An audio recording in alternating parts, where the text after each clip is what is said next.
नमस्कार, मैं राजकुमार उप्पल और द अफलातून न्यूज के विशेष कार्यक्रम राज की बात राज के साथ में आज हमारे साथ मौजूद हैं संजय जाट जी, जो राष्ट्रीय प्रवक्ता हैं हिंदू महासभा के, और साथ ही मेरी बाईं ओर मौजूद हैं गोविंद पाराशर जी, जो राष्ट्रीय अध्यक्ष हैं राष्ट्रीय हिंदू परिषद भारत के।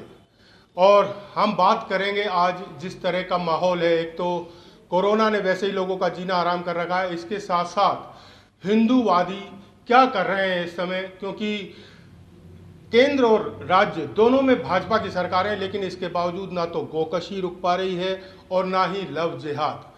तो आज हम इनसे सवाल करेंगे और पूछेंगे कि आखिर इसका हल क्या है। सबसे पहले मेरा सवाल है गोविंद पाराशर जी से। गोविंद जी, केंद्र और प्रदेश दोनों में भाजपा की सरकारें हैं और जिसे हिंदूवादी सरकार भी कहा जाता है, इसके बावजूद गोकशी नहीं रुक पा रही है। आए दिन गोकशी के मामले देखने को मिलते हैं, कभी गोकश पकड़े जाते हो।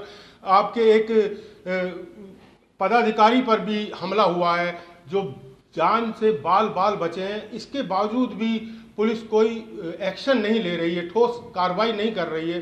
तो इसके लिए आप क्या करना चाहेंगे, क्या कहना चाहेंगे?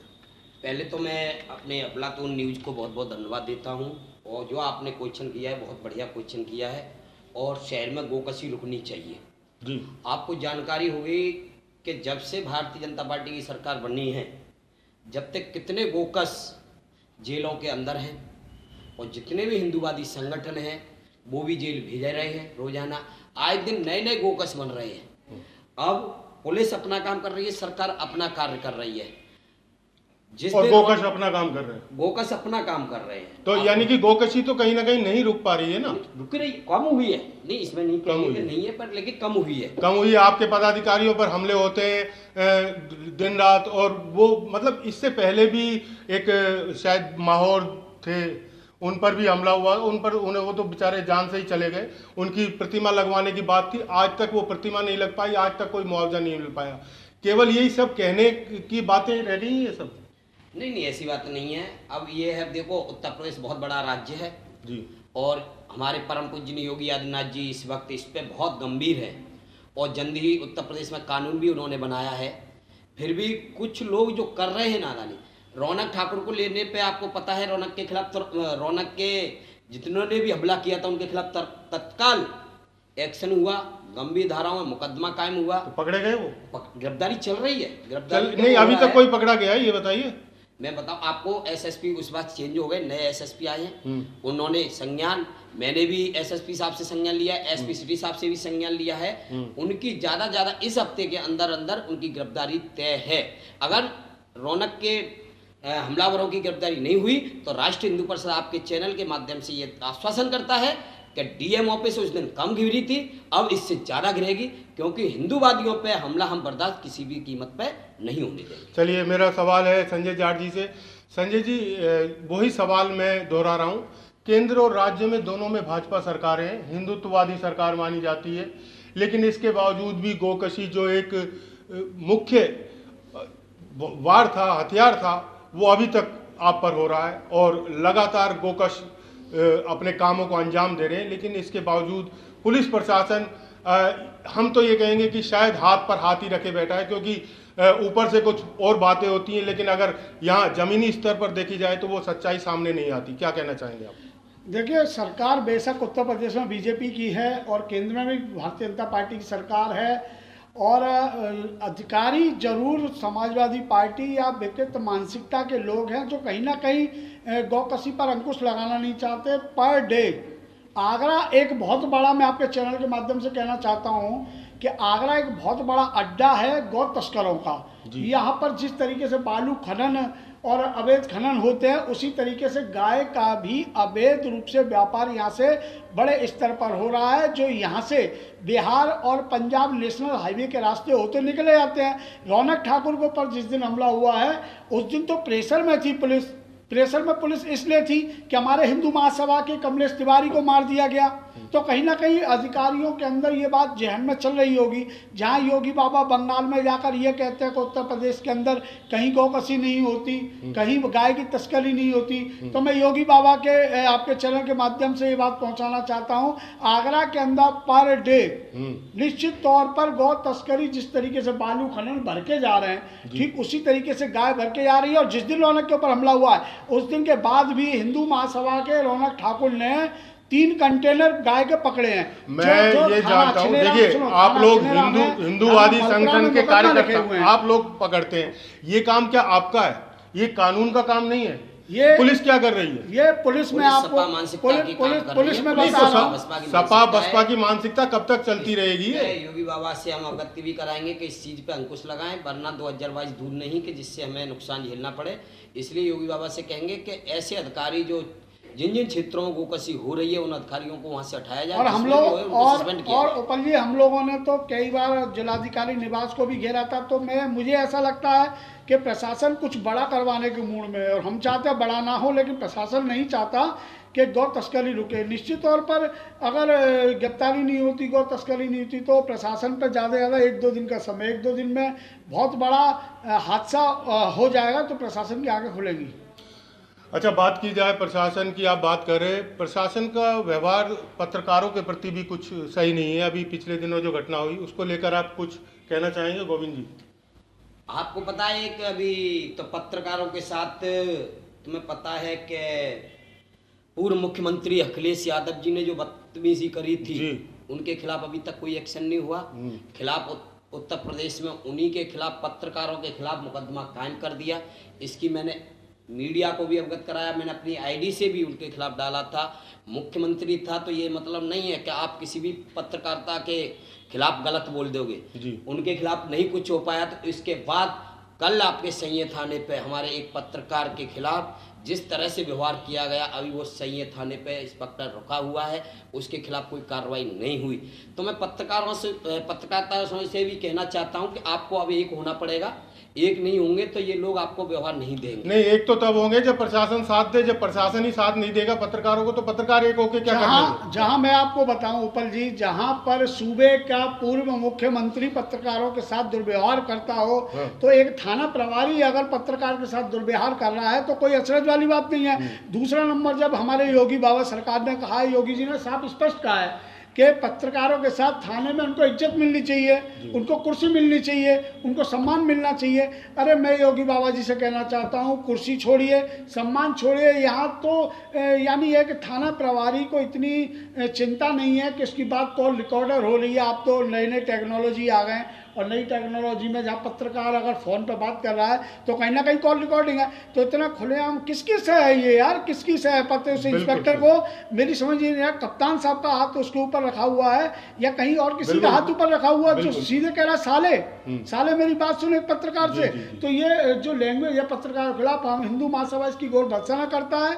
और अगर ऐसे ये अपने आप में परिवर्तन नहीं लाएंगे अपने व्यवहार में, इंस्पेक्टर और जो भी प्रशासनिक अधिकारी है, जो भी एक आम जनमानस, अरे कोरोना काल में जहां पत्रकार अपनी जान पर खेलकर कैमरे लेकर अंदर घुस रहा है, हॉस्पिटल में इलाज कर रहा है निस्वार्थ भाव से, रोज पत्रकारों की मौत हो रही है। अमित भारद्वाज अभी दैनिक जागरण जी, मैं उनको श्रद्धांजलि दे रहा हूँ, पटेल जी को श्रद्धांजलि दे रहा हूँ, चले गए, है ना। ये लोग इससे पहले न जाने कितने चले गए। पत्रकार अपनी जान पे खेल कितने हॉस्पिटल में भर्ती हैं, अभी कोई पता नहीं है। मैं वही तो कह रहा हूँ, पत्रकार अपनी जान पे खेल कर, इनको कितना पैसा मिलता है? अगर आप सैलरी की बात करें, पत्रकारों को कितनी सैलरी मिलती है? जो पोर्टल के न्यूज़ चैनल चला रहे हैं, जो समाज में जो दबी कुचली खबरों को प्रमुखता से लाकर उत्तर प्रदेश सरकार या प्रशासन अधिकारी के कानों तक डालना है, उन पत्रकारों के बारे में आप अगर कुछ कर नहीं सकते तो उनको प्यार से अगर आप बैठाल के उनको एक गिलास पानी पिला दें तो मेरे ख्याल से सम्मान होगा। और ये साले वाले की लैंग्वेज मैं प्रशासन के कप्तान साहब से कहना चाहता हूँ, उनको पाठ पढ़ाइए,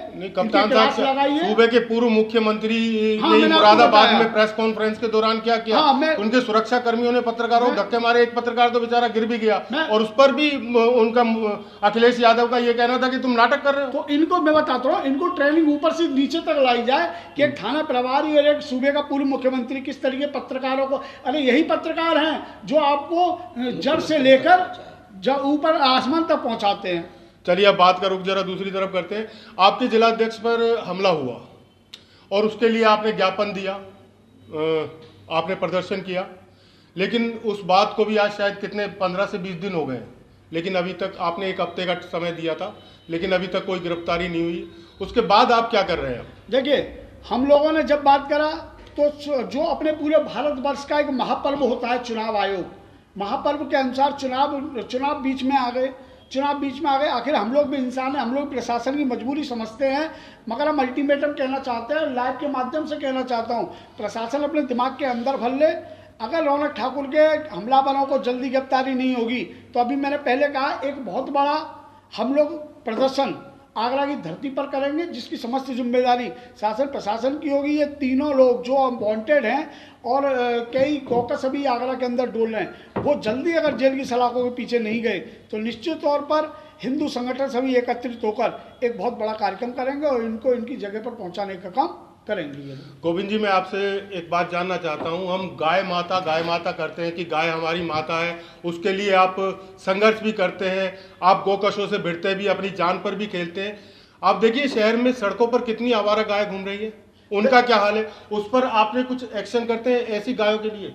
देखो, हम मिडिल क्लास के लोग हैं, हम इस चीज़ को विधायक, सांसद, डीएम जो बनते हैं उनकी जिम्मेदारी होती है कि जिन क्षेत्रों में विधायक है, हमें पता है आवारा गांव से कितने हमारे लोगों की मृत्यु होती है आगे आने के बाद भी। कई लोगों ने झूठ साँच करके गौशाला के नामों पर सरकार से पैसा ले रखा है, ना तो गौशाला बनी, ना कोई, खाली ये दुधेरी गायों को लाते हैं और दूध पीते हैं, फिर उसके बाद ये छोड़ देते हैं। कई गौशाला हमारे टारगेट पे है जहाँ पे बड़े बातें स्तर से गोकशी हो रही हैं। अभी हमें कल पता चला है कोई रामबाग में एक गौशाला है, उसमें सुबह 5 बजे से गैया जो मर जाती हैं उनको काटने के लिए गाड़ी में, अभी मैं प्रूफ के साथ आपके सामने 2-3 दिन में हाजिर होऊंगा उस गौशाला के खिलाफ। जितनी भी मैं कहना चाहता हूं, जहाँ के भी हमारे 9 विधायक, 2 सांसद, मंत्री, उसके बाद भी अगर आगरा शहर में आवारा गाय डोल रही हैं तो ये बीजेपी की नकारता है। ये मोदी के अपने जो मुख्यमंत्री जी हैं उनको ये मतलब चैलेंज कर रहे हैं, इनको बदनाम कर रहे हैं। इन विधायकों से मैं कहना चाहूँगा कि अपने क्षेत्र में जाएं और जो गऊ जो डोल रही हैं उनको इज्जत से गौशाला में रखने का कार्य करें, चाहे वो सांड हो चाहे कोई भी हो, क्योंकि आज जितने भी हमारे किसानों की फसलें नष्ट हुई हैं वो गऊ के माई के गैया मैया के वजह से हुई है, क्योंकि पूरा टोला का टोला खेतों में जाता है, पूरा किसान हमारा सो नहीं पाता। इसकी जिम्मेदारी विधायक और सांसद और शहर के डीएम की है। जो मुख्यमंत्री जी ने कहा था कि अगर जिस क्षेत्र में गाय घूमती हुई मिलेगी उस डीएम को नापा जाएगा, उसके बाद भी अभी तक कहते हैं लेकिन करते नहीं। देखिए उपल जी, इस बारे में गोविंद जी मैं आपको रोकना चाहता हूँ। भारतवर्ष में प्रत्येक जगह, चाहे वो कोई भी हो, चाहे हिमाचल प्रदेश हो, केरल हो, कन्याकुमारी हो, कश्मीर हो, कोई भी गाय आवारा नहीं होती। आप शब्दों का चयन ठीक से करिए। हम लोग एक चैनल के माध्यम से बोल रहे हैं, नहीं, हमारी सुनो, जिस आगरा की धरती पर मैं आवारा क्यों कह रहा हूँ? ये कहाँ की इंसानियत है कि गाय का दूध निकाल कर आप सुबह छोड़ देते हो सड़कों पर? ये कहाँ की इंसानियत है? आप इस बात पे तो आपत्ति करें कि कोई भी गाय आवारा नहीं होती, लेकिन अगर आप उसे सड़क पर खुला छोड़ देंगे, इंसान भी आवारा हो जाता है तो गाय हो तो एक ये हमारे कहीं ना कहीं हम लोगों की ही कमी है, हम लोगों की कमी है। हम लोगों ने पहले भी डीएम साहब के यहाँ बैठक हुई थी, जिलाधिकारी महोदय ने बैठक ली थी हम लोगों ने वहाँ भी रखे थे कि जितने आगरा के अंदर गौर अच्छा संगठन चल रहे हैं, जितने बड़े बड़े मैं देखता हूँ फेसबुक पर और व्हाट्सएप पर इतने अच्छे संगठन चल रहे हैं आगरा के अंदर, अगर इसका प्रत्येक कार्यकर्ता अगर 2-2 गाय की जिम्मेदारी ले ले, अगर देखो सारी जिम्मेदारी योगी आदित्यनाथ की नहीं है, सही बात है, सारी जिम्मेदारी अगर प्रशासन की नहीं है, सारी जिम्मेदारी इंस्पेक्टर सबको अपनी जिम्मेदारी समझनी पड़ेगी, सबको अपनी जिम्मेदारी लेनी चाहिए। क्यों नहीं है? मुख्यमंत्री जी की क्यों नहीं जिम्मेदारी है? मुख्यमंत्री जी चाहे तो एक गाय रोड पे नहीं डोले। देखिए मुख्यमंत्री जी क्यों नहीं ले सकते जिम्मेदारी को? आपको जानकारी, आदमी के खाने के बांधे हो रहे हैं, गरीबाई पर, रोजगार पे, आपको जानकारी होनी चाहिए योगी जी द्वारा कितने करोड़ पैसा योगी जी जब पूरे शहर को हेलमेट पहना सकते हैं योगी जी। नहीं दिया जा रहा है, उस पैसे का सदुपयोग हो रहा है क्या? इस बात को मॉनिटरिंग कौन कर रहा है? बस ये जिलाधिकारी, ये कहीं ना कहीं जिलाधिकारी के ऊपर अंकुश लगता है। संजय भाई, प्रशासन चाहे तो मैं एक गैया बाहर ना डोले। बिल्कुल गोविंद जी बिल्कुल सही कह रहे हैं कि अगर प्रशासन शासन चाहे ऐसा हो सकता है, लेकिन लापरवाही है। जो आए जिलाधिकारी महोदय, मैं ये भी यही कह रहा हूँ, जिलाधिकारी महोदय अगर मॉनिटरिंग सही तरीके से करेंगे तो कहीं ना कहीं जो गाय घूम रही हैं, और एक बात कही तो ब्रज की नगरी है, ब्रज की नगरी में जहाँ श्री कृष्ण जी 10,000 गाय को लेके घूमते थे तो क्या मतलब उस समय सड़कें नहीं हुआ करती थी, उस समय वो माहौल नहीं था। आज गाय से आज क्या चाह रहा है? आज का माहौल अलग है। आपको मालूम है हिंदू महासभा कितना काम कर रहा है? आपको मालूम है गाय के ऊपर आपने कभी देखा हिंदू महासभा कितनी गौशाला चल रही है? हिंदू महासभा की जमुनापल्ली पार में महाराज जी हैं, उनकी गाय में कम से कम 250 साढ़। मुख्यमंत्री जी को जिम्मेदारी लेनी चाहिए, डीएम साहब को जिम्मेदारी लेनी चाहिए। जितनी जैसे आप हेलमेट लगवा सकते हैं, पब्लिक का चालान करा सकते हैं, तो वो गाय जो डोल नहीं है उनका चालान क्यों नहीं होता है? जो जिम्मेदारी जिलाधिकारी को लेनी चाहिए वो जिम्मेदारी हिंदू पदाधिकारी संगठन के नगर निगम कहता है हमारे पास गाय विधायक है। हाँ, मैं यही कहना चाह रहा हूँ, जो जिम्मेदारी 9 विधायक 2 सांसद, उसके बाद भी गो माता की वजह से कितने मेयर भी आपका है, नगर निगम भी आपका है। के गाँव से कितनी मौतें हो रही हैं आगरा शहर में, ये आपको मैं आंकड़ा बता दूं कि 10 से 15 तो फिर कहाँ जाएगा है? आप उसको खेतों में रहने नहीं देंगे, खेतों में जाएंगे, किसान मारेंगे, सड़कों पर डोलेंगे, कसाई काटेंगे। ये जिम्मेदारी मालिक की भी है, मालिक क्यों छोड़ देता हूँ? मालिक की भी है, प्रशासन की भी है, देखो मालिक की भी है और प्रशासन की। योगी बाबा अपना काम कर रहे हैं, योगी बाबा पैसा दे रहे हैं। आपको मालूम है आगरा के अंदर कितनी सरकारी वो गौशाला चल रही है? संजय भाई, इतनी जगह डली हुई है कि वहाँ पे 10-10 हजार गैया पल सकती है। लोगों को रोजगार, सुनो गोविंद जी, मैं बताऊं, आज जो रोजगार नहीं भी है लोगों पे, अगर गौशाला 10,000 गौशाला पे हम 10, 15, 20 लोगों को रोजगार दे दें तो गैयू पलेंगी, और उस परिवार का भी जो गरीब है, जो गोबर उठाएगा, गैया का दूध पिएगा, उनको भी रोजगार मिलेगा। आगरा के अंदर 7 सरकारी गौशाला चल रही है, 7 सरकारी गौशाला चल रही है, जहाँ पर कैपेसिटी अगर 700 की है, वहाँ पर 1500-1600 गाय चल रही है। गौशाला तो चल रही है, लेकिन उन गौशालाओं में भी कभी आपने जाकर देखा है? वहाँ पर गायों को पूरा चारा मिलता है। हम लोग समय पे जा रहे हैं। अच्छा, हम लोग समय पे चलिए। गोकशी के अलावा एक और बड़ा मुद्दा है लव जिहाद का। लव जिहाद पर कड़े कानून उत्तर प्रदेश सरकार लेकर आई है, लेकिन उसके बावजूद देखा जा रहा है कि लव जिहाद के मामले यदा कदा प्रकाश में आते ही रहते हैं। तो लव जिहाद पर क्यों नहीं रोक लग पा रही? उस पर आप क्या कर रहे हैं? देखिए, लव जिहाद में हम लोग लगातार प्रयास कर रहे हैं, वो चाहे थाना हरी पर्वत का मामला हो, चाहे थाना सिकंदरा का हो, है ना। अभी ताज़ा मामला एक एतमाद दौला क्षेत्र में 6 साल की बेटी के साथ एक बलात्कार करने की कोशिश करी है। कल शाम को हमारे जिले के जितेंद्र पवारी हैं, उन्होंने मुकदमा लिखा है कल शाम को, लेकिन पुलिस की कहीं ना कहीं लापरवाही होती है। पुलिस को अगर अल्टीमेटम दिया 2 बजे का, हमारे पोस्ट डाली गई, हम लोगों ने क्या, अगर 2 बजे तक गिरफ्तारी नहीं हुई उस मुल्ला की, तो हम लोग एक आंदोलन करने आ रहे हैं। पुलिस तत्परता आई और उसको मुकदमा लगा, जेल भेज दिया इंस्पेक्टर ने।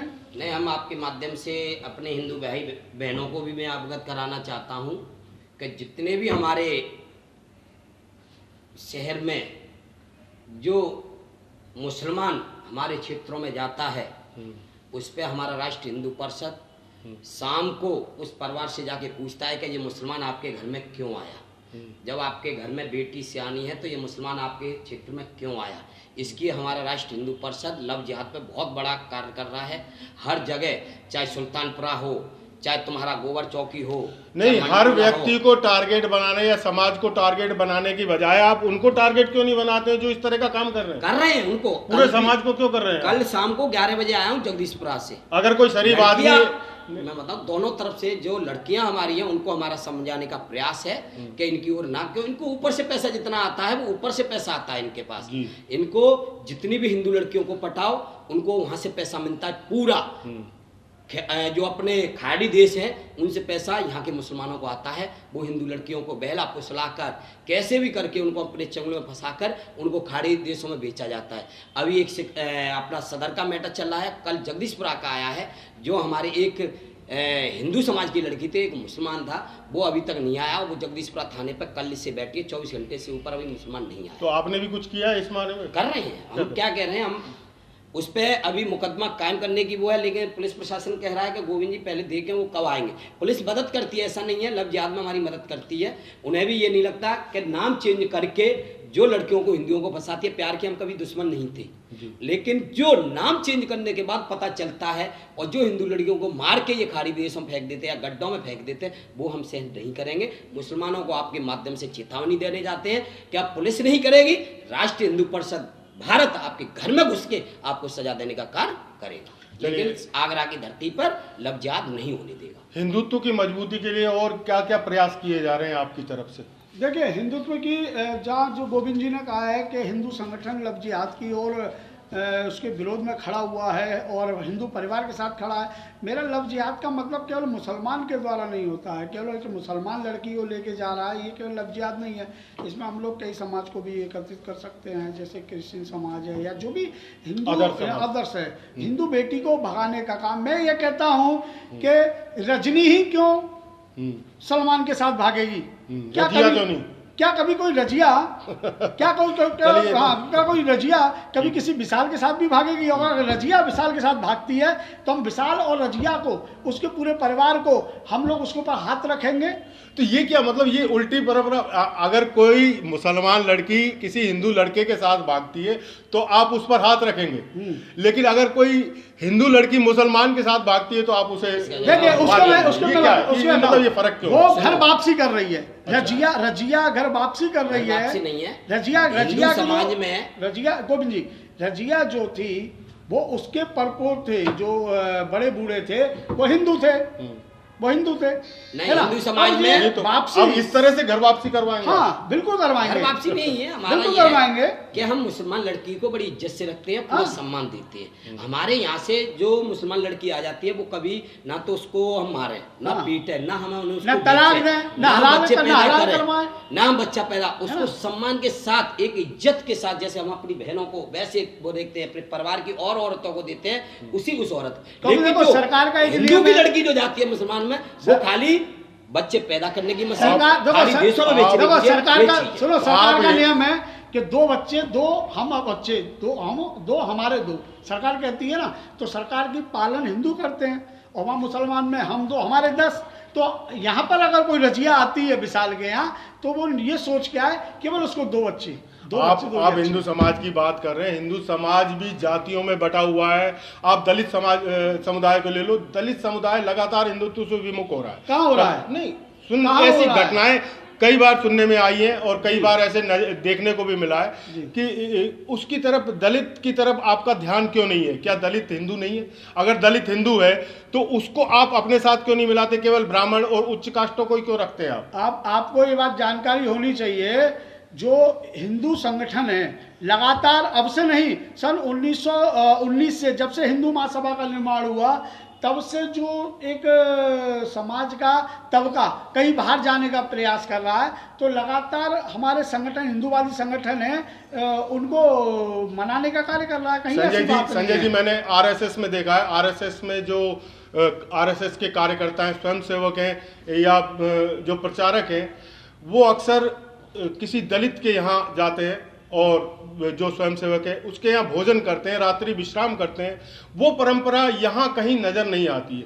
क्या कभी ऐसा हुआ है कि दलित समुदाय के साथ आपने बैठकर कभी भोजन किया हो, कभी उनके घर में गए हो, आप दुख दर्द पूछा हो? क्या वो हिंदू नहीं है? देखो, आप वही वाली बात है ना, हम लोग ठसोसला नहीं करते। ये हम लोग जाएं और उसके साथ फोटो खिंचवाएं, दलित क्या खाना खाकर आपके, या तो हम कैमरा लेके आपके संग चलते रहें कि जहाँ हम खाना खाएं वहाँ उपलवाइए, आप अपने चैनल के माध्यम से दिखाओ। ऐसा नहीं है, आपको इस जानकारी नहीं है।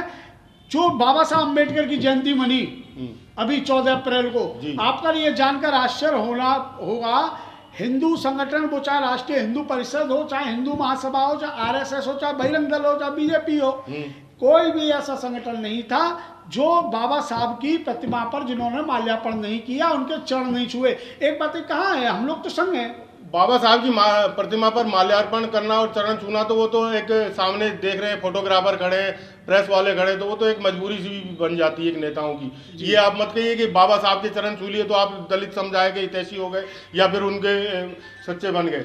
लेकिन इसके लिए कुछ ठोस उपाय भी करें, जैसे कि मैंने आपको बताया कि वो भी एक हिंदू समुदाय है, वो भी एक हिंदू समाज के अंग है, तो उनके घर हम आए जाएं, उनसे मिलजोल बढ़ाएं, उनके हालचाल जाने, उनके घर कभी जाकर के भोजन करें या उनको कभी अपने घर भोजन के लिए बुलाएं, ऐसी परंपरा नहीं है। हमारे राष्ट्रीय स्वयंसेवक संघ के आपको मालूम होना चाहिए, हमारे राष्ट्रीय स्वयंसेवक संघ लगातार ऐसे प्रवासियों के लिए स्कूल खोल रहा है।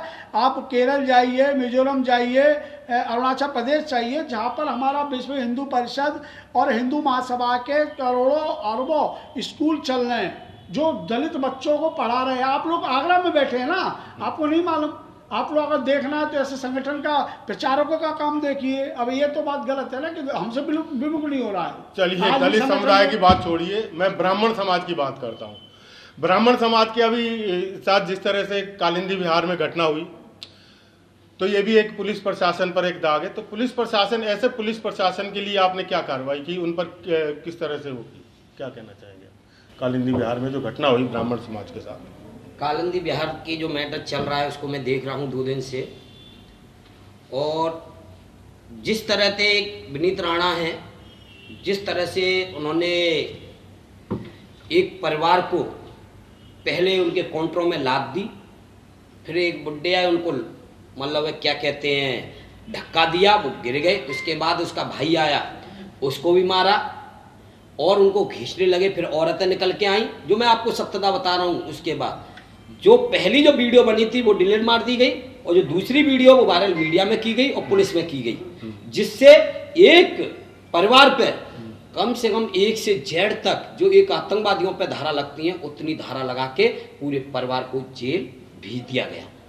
इसके लिए हमारी बैठकें चल रही हैं। अभी पता चला है कि 307 उठा दी है।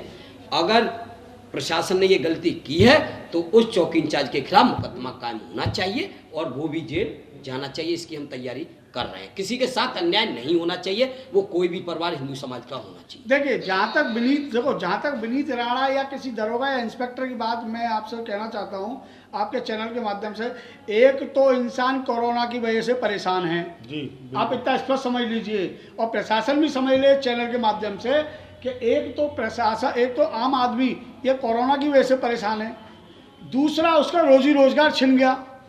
अगर कहीं पर कोई भी समाज का व्यक्ति अपनी दुकान खोलकर अपनी जीविका चला रहा है, 2 रुपए कमा रहा है ना, भीख मांगने से अच्छा है वो अपना रोजी रोजगार खोल के बैठा है, चाहे कोई भी समाज हो। और प्रशासन द्वारा जिस तरीके से वहाँ कार्रवाई की गई यह निंदनीय कार्रवाई हो और इसके खिलाफ प्रशासन को आने वाले समय में इनके खिलाफ सख्त कानूनी कार्रवाई करनी चाहिए। ऐसे कोई भी दरोगा ने अगर इनके साथ गलत किया है, प्रशासन के ऊपर भी हाथ नहीं उठाना चाहिए। हम लोग ऐसे पूरी तरीके से नहीं कह रहे हैं, प्रशासन के ऊपर भी हाथ नहीं उठाना चाहिए, है ना, क्योंकि प्रशासन भी अपना काम कर रहा है कोरोना काल में अपनी जान जोखिम में डालकर। तो प्रशासन अगर कहीं कोई आग्रह कर रहा है तो उस आग्रह को भी लोगों को मानना चाहिए।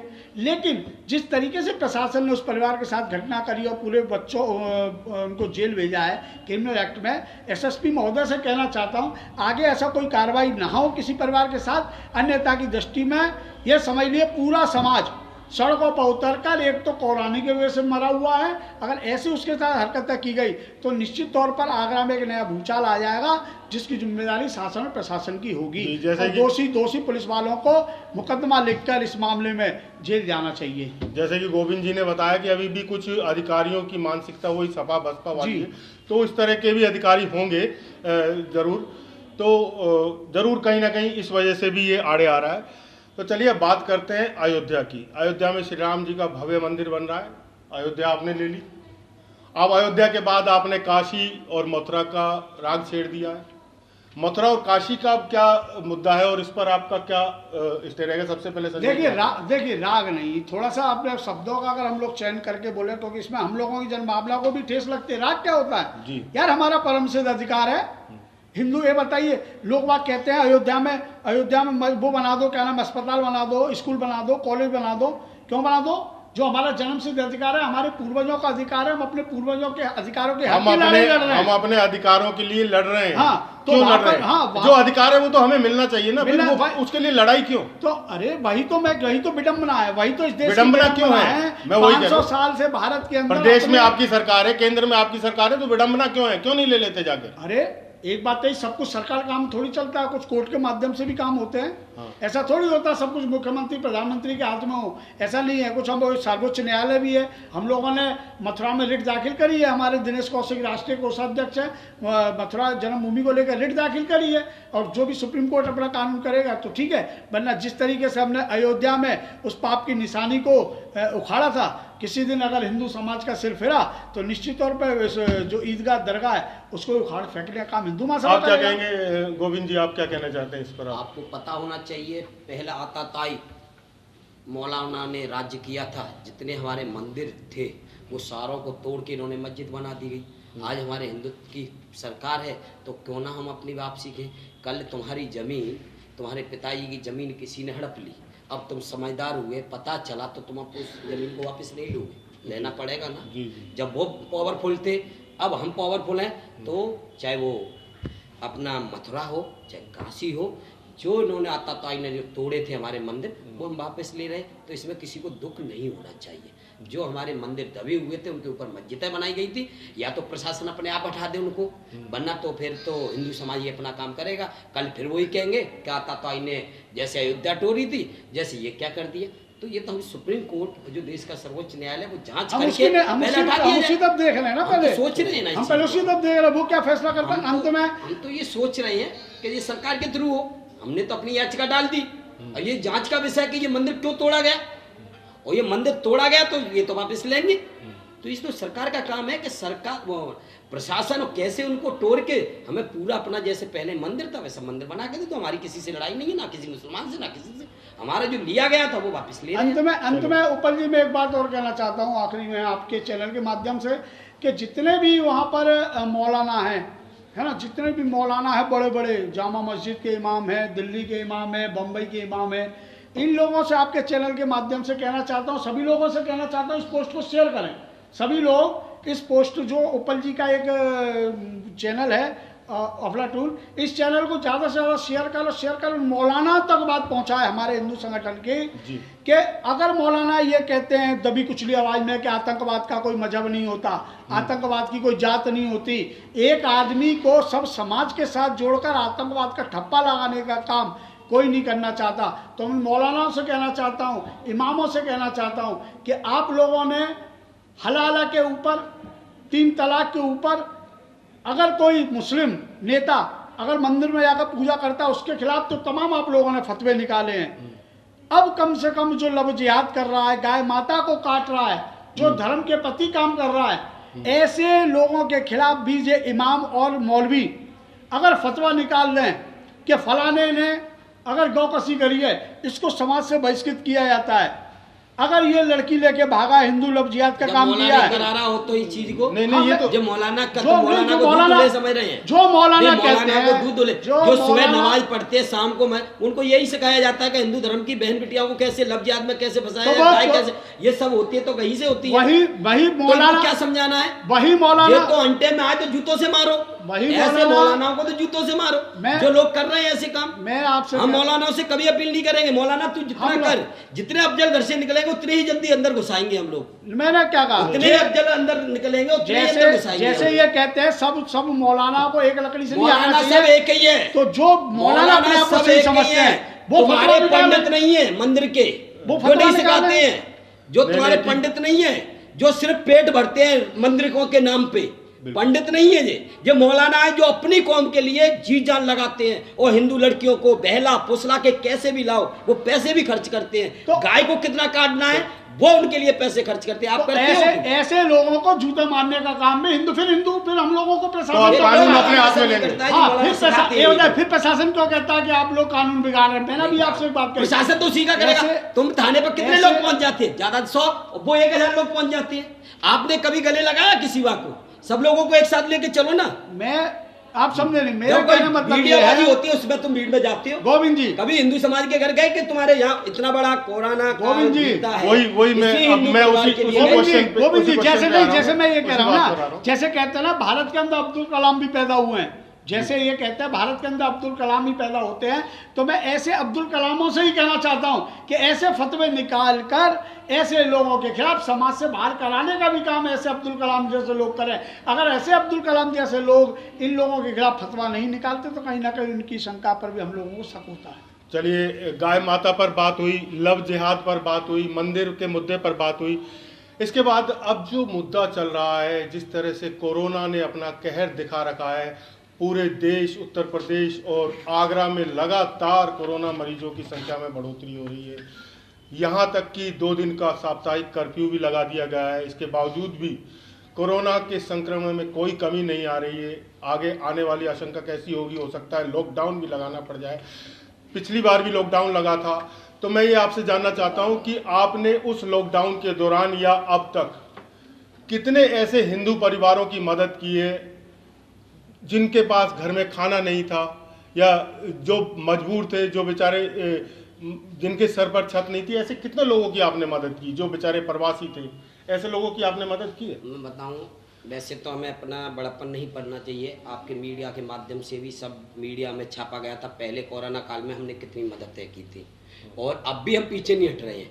लेकिन हम आगरा के शहर के डीएम साहब चाहें तो जैसे आज 500 से ऊपर गए हैं, अगर ये चाहें तो कोरोना आगरा में रुक सकता है, क्योंकि जितने वीआईपी होटल हैं उन होटलों को कोरोना हॉस्पिटल घोषित कर दिया जाए, और जितने प्राइवेट हॉस्पिटल हैं उनको भी कोरोना प्राइवेट हॉस्पिटल घोषित कर देना चाहिए। और जितनी नर्सें हैं, कंपाउंडर हैं, जितने प्राइवेट डॉक्टर हैं, इन सबको इस कोरोना जैसे जब देश पर कोई हमला होता है तो सारी छुट्टियां रद्द कर दी जाती हैं, उसके बाद सारों को बॉर्डरों पर लगा दिया जाता है। इस वक्त भी यही ज़रूरत है जो डीएम लेट कर रहे हैं। डीएम साहब से मैं अपील करूंगा जितना जल्दी हो उन होटल वालों को भी रोजगार मिलेगा, और जल्दी, क्योंकि ऐसे जितने जिन्होंने क्वारंटाइन हॉस्पिटल बनाए हैं, एक के ऊपर एक लाश रखी हुई है, इलाज सही मिल नहीं पा रहा है। इसका नतीजा ये हो रहा है कि ये बीमारी और बढ़ती जा रही है। तो कहीं ना कहीं प्रशासन की लापरवाही, घोर लापरवाही डीएम साहब की है। वरना अगर डीएम साहब चाहें, छोटा राज्य, 9 विधायक है, चाहे जितने भी होटल हैं उनको क्वारंटाइन क्यों नहीं कर रहे हैं? आपकी जिम्मेदारी है। क्यों होटल बड़े नहीं है? आदमी की जान बड़ी है, जान बचेगी तो होटल और बन जाएंगे, अगर जान चली गई तो जान वापस नहीं आएगी। डीएम साहब से मैं कल भी मैंने अपील की थी, आज भी तुम्हारे अबलातून चैनल के माध्यम से कहना चाहता हूँ, जितना भी हो सारे होटलों को क्वारंटाइन करके सबके, मतलब जितने भी हमारे मरीज हैं, इससे एक बेनिफिट क्या होगा मैं बता दूं आपको, कि एक तो मरीज अपनी बीमारी को नहीं छिपाएगा, क्योंकि अब हवा क्या उड़ रही है, अरे वहाँ इलाज नहीं मिल रहा है, आदमी मर जाता है, तो ये चक्कर नहीं होगा। और जो बढ़िया तरह सारे बेड होंगे, और बेड मिल ही रहे हैं, काय को बाहर से बनवा रहे हैं? ये हवा नहीं चल रही है, ये हकीकत है। मेरे पास एसएन मेडिकल कॉलेज की एक डॉक्टर का फोन है आया, उन्होंने ये बात कही कि मैं एसएन हॉस्पिटल में जाती, अगर भर्ती होती तो मैं वह निश्चित रूप से मर जाती। मैं अपने घर पर क्वारंटीन हूँ। उपल जी, एसएन, उन्होंने 2 एसएन कॉलेज के 2 डॉक्टर्स के नाम बताए जो दवाइयां तक बेच रहे हैं बाहर। नहीं, ये हो रहा है, मतलब ये सब कार्रवाई होनी चाहिए। ऐसे मैं बताऊं, मुद्दों को क्यों नहीं उठाते हो आप? नहीं, ये मुद्दा मैं उठा रहा हूँ, डीएम साहब के भी खिलाफ मोर्चा खोलने वाला हूँ। अगर डीएम साहब ने ये हॉस्पिटल और ये क्या कहते हैं होटल अगर क्वारंटाइन करके इनको हॉस्पिटल, कोरोना हॉस्पिटल नहीं बनाया गया तो इनके खिलाफ भी, क्योंकि हमें आगरा शहर की फिक्र है। आगरा की जनता को आपके माध्यम से कहता हूं, डीएम साहब, आगरा की जनता को बचा लो। अगर आप चाहोगे तो देर नहीं है, अभी संभलने में टाइम है। अगर ये बीमारी और बढ़ गई फिर आप पे नहीं संभला जाएगा, तुम ऊपर हाथ कर दोगे। तो इन हत्याओं की जिम्मेदारी हम डीएम साहब के खिलाफ भी मुकदमा कायम करेंगे, अगर इसको अभी तक नहीं रोका गया। क्यों नहीं कर रहे हैं ये? अगर हॉस्पिटल और जितने प्राइवेट है ये बंद कर दिए गए, क्यों कर दिए गए? सबको खोला जाए, क्या हर एक कोरोना पॉजिटिव है? और बुखार भी है, खांसी भी है, किसी को कैंसर की बीमारी है, वो भी लोग मर रहे हैं, सबको कोरोना करके मार रहे हैं ये लोग। तो ये इसकी जिम्मेदारी किसकी है? देखो, हम आपके चैनल से हाथ जोड़ के कहना चाहते हैं जिलाधिकारी महोदय से, कप्तान साहब से और कमिश्नर साहब से कि आप आगरा को बचा लीजिए। कोरोना में हिंदू संगठन और कई कार्यकर्ता आपके साथ कंधे से कंधा मिलाकर चलने को तैयार हैं, और ऐसे हॉस्पिटल और जो डॉक्टर दवाई बेच रहे हैं या सही इलाज नहीं कर पा रहे हैं, तो डॉक्टर भगवान का रूप होता है। डॉक्टर महोदय, आपसे अनुरोध है इन कोरोना मरीज को बचा लीजिए, क्योंकि हम लोग बचे रहेंगे, संस्कृति बची रहेगी तो ये देश बचा रहेगा। वरना क्या फ़ायदा ऐसे आगरा जिलाधिकारी का जो अंदर रहते हुए भी हमारे समाज के लोगों को नहीं बचा पाए। और रही बात खाना पहुंचाने की, तो हम लोग हिंदू शब्द की उत्पत्ति जो हुई है अप्पल जी, हिंदू शब्द की उत्पत्ति पृथ्वी के जितने लोग हैं सब उसके लिए, हिंदुओं के लिए बराबर है। कोरोना में हम लोगों ने घर घर जाकर पैकेट मुसलमानों के भी घर पे भेजे, क्रिश्चियन के भी घर पर भेजे, हिंदू के भी घर पे भेजे। जिस वक्त हम भंडारा चला रहे होते हैं उस वक्त उत्पल जी हम ये नहीं देखते कि ये मुसलमान है या क्रिश्चियन है। हम लोग मानवता के नाते हम लोग सबको संपूर्ण रूप से खाना व्यतीत करते हैं, कोरोना की दवाई व्यतीत करते हैं। तो आपसे चैनल ने आपने हम लोगों को बुलाया, आपका बहुत बहुत धन्यवाद। आगरा के जिलाधिकारी महोदय से हम यही कहना चाहते हैं, गोविंद जी की बात को प्रमुखता से लें। अंत में गोविंद जी क्या संदेश देना चाहेंगे आप हमारे दर्शकों को? अफलातून चैनल को ज़्यादा से ज़्यादा शेयर करें और ज़्यादा से ज़्यादा आज इस चैनल ने जो हमारी बात रखने का कार्य किया है, इस चैनल के पूरे परिवार को मैं धन्यवाद देता हूं। और जितना भी बनेगा इस चैनल को हम आगे बढ़ाने की कोशिश करेंगे। हम ये चाहते हैं कि ये आगरा का उत्तर प्रदेश से भी आगे इंटरनेशनल छाए, और यही हमारी मनोकामना। धन्यवाद आपका। आप क्या संदेश देना चाहेंगे जो अब तक हमारी बात हुई, क्या निचोड़ निकाला? देखिए, मैं आखिरी में केवल एक ही बात कहना चाहता हूँ, सभी आगरा शहर वासियों से हाथ जोड़ के विनती है, आपके बड़ों के चरण छूकर आपसे कहना चाहता हूँ, अपने बच्चों को घर के अंदर ही रखें। जरूरत हो तो मुंह पे मास्क पहनकर, डबल मास्क पहनकर और पूरी तरीके से पैक होके निकलें, और जितनी जल्दी काम हो सके काम निपटा के घर के अंदर आ जाए। ये बहुत भयंकर बीमारी है, ये हम लोग देख चुके हैं, शमशान घाट के अंदर देख चुके हैं। अभी अफलातून चैनल पर आने से पहले हम लोग शमशान घाट और हॉस्पिटल भी गए थे, वहाँ हम लोगों ने स्थिति देखी। आप लोग मास्क पहनिए, सुरक्षित रहिए, प्रशासन का जो भी आपको आदेश है उस आदेश को मानिए। जय श्री राम। चलिए, अभी हमने बात की संजय जाट जी और गोविंद पाराशर जी से, जो हिंदूवादी नेता हैं, और हमने सभी मुद्दों पर बात की। हमने लव जिहाद पर बात की, गौ माता पर बात की, मंदिर के मुद्दे पर बात की, कोरोना पर बात की। सब पे इन्होंने बहुत अच्छे जवाब दिए, और जिस तरह से एक मानवतावादी बात इन्होंने कही है वो बहुत अहम है। क्योंकि इस समय जो कंडीशन चल रही है, इस समय हम हिंदू मुस्लिम ना देखकर एक इंसान को पहचाने, इंसान का दर्द पहचाने और उसके काम आए। बस यही सबसे बड़ी मानवता है। इसी के साथ मुझे दीजिए इजाज़त। नमस्कार।